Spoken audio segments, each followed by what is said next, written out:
Citizens, it's that time. You are officially in Alert Zone. Welcome to the Alert Zone TV. I'm the Wizard Uncle James. I would love for you to become an active citizen of the Alert Zone TV. And you guys and girls already know how to do that. So, welcome to another episode of the docu-series we do here called Never Again. I appreciate everybody for tuning in. This is a worldwide movement. I know this as of lately. I've been focusing on America, but I'm going to start expanding more. I'm trying to make more time so I can film and give people the information I think we need. Because every case that I've done on these,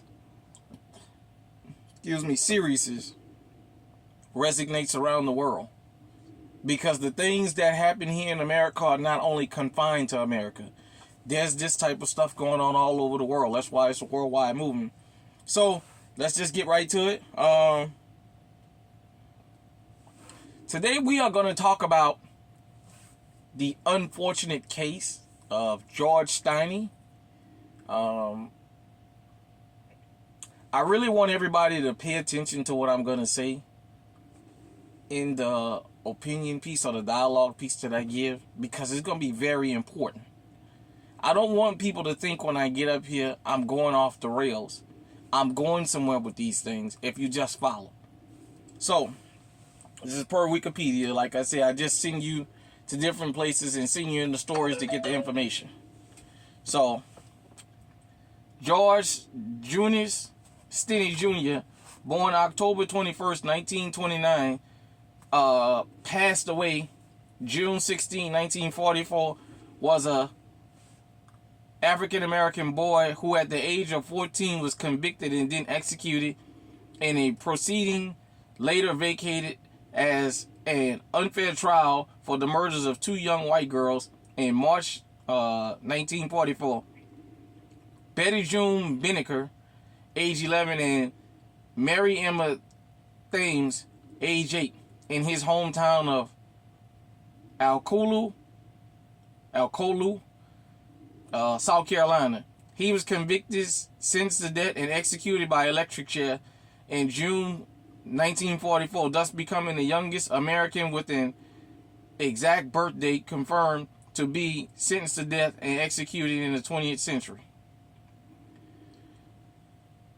A re-examination of Stinney's case began in 2004, and several individuals in the Northeastern School of Law sought a judicial review. Stinney's murder conviction was vacated in 2014, 70 years after he was executed, with a South Carolina court ruling that he had not received a fair trial and was thus wrongfully executed. So, here's my commentary about George Stinney. I had heard of this when I was young. And why this resonated with me. But why this should resonate with all men on this earth, but especially here in America. We know the racial aspect of this. We know he was accused of murdering two white girls, which, in more details when you do your research about this, he was physically unable to carry because he was a little bitty kid. I mean, he was very little. And they had ruled in the re-examination he never would have been able to carry that crime out. He had no ligature marks. He had nothing on him to suggest that he committed this crime. Nevertheless, I'm going to deracialize this and I'm going to genderize this for a minute. What happened to George Stinney could have and still can happen to men right now as I'm speaking, especially in America. The Duke lacrosse team was falsely accused of raping a girl, and they were put on trial. They were found not guilty. Now, the only difference is that Mike Nifong, who was the prosecuting attorney, was arrested, prosecuted, disbarred, and sent to prison for prosecuting them boys. I feel like that should be the case across the board. If you knowingly prosecute somebody for a crime you know for a fact they did not commit, you should be disbarred and sent to prison. Everybody involved in the framing. Like Linda Fairstein should have been with the Central Park Five, but that's a video for another day. what I really found gruesome about this crime and punishment is they said he was so small for the fixture that goes on the electric chair, his head and his body. There's details of how gruesome his execution was. They were talking about his eyeballs and things coming out. They said that this kid was tortured. And it took him 70 years to be found innocent of this crime. We live in a culture right now. Any man that sees this video that's in America, if you were born here in America, whether you're black, white, Asian, Hispanic, whatever you consider yourself, we are all in a time now that a woman can come back and say 30 years ago we rubbed up against her, and we can possibly be carted into prison. What happened to George Stinney, the way he was railroaded, happens every day. As I'm sitting here doing this video, there's thousands of men in this prison in America and around the country and around the world that have been in prison, that have been convicted of false charges, that may be walking around, but they're on the sexual offenders list. And the graveyard is full of men around this world that have been executed for a rape that they never committed. Understand something. Believe all women. Believe all victims. Unfortunately, that's something we can't follow here in America.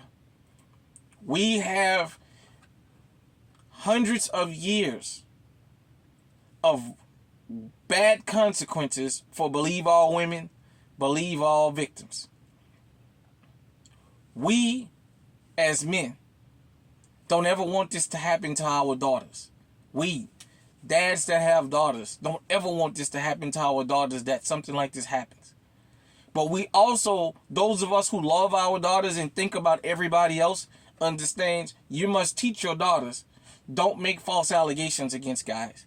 Because the mere fact that you're even accused of a sexual crime here in America, that'll follow you forever. You don't have to be arrested. All you have to do is be accused. And that doesn't just go for celebrities. That goes for everyday guys. If you're ever accused of a sexual crime, that'll follow you forever. When you walk up, people will make little comments like, oh, here come the raper man. Oh, here come you better put them kids up. Here come Chester. Things like that. A lot of cruel things are said about you. Because we've been conditioned that anytime something happens to a woman sexually, we automatically should believe her. Unfortunately, we have a long history of destruction because of that. It started racial, but it's not confined to just race. I'm telling you, there's a lot of men that have had their lives destroyed. You got the baseball player right now for the Dodgers, I believe, who's been exiled. I think it's Trevor Bauer. I hope I'm saying his name right. He had some African woman try to extort him and accuse him of a crime of sexually assaulting her. She's been arrested and got charges put on her for that. I think it should be like that across the board.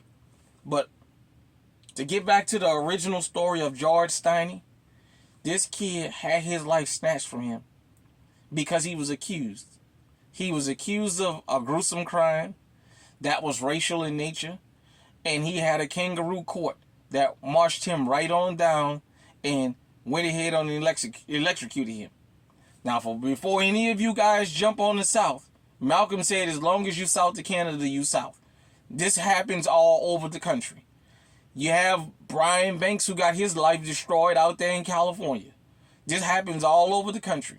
And it's not confined to one particular group of women either. This points to how fast a boy and a man's life can be ruined, not only here in America, but around the world.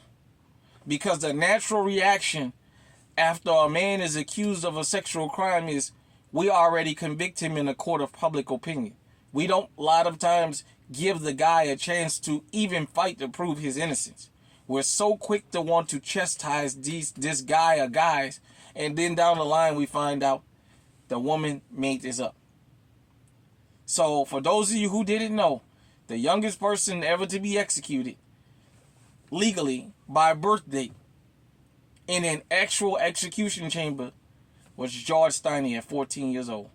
As I said, if you guys and girls go out there and research his actual execution, they'll tell you about how much, basically how hard it was to go through that, and that this kid suffered for a crime he never committed. A crime happened, and rest on to those two little girls that lost their lives, but it was the wrong kid that was accused and then ultimately convicted and executed for that.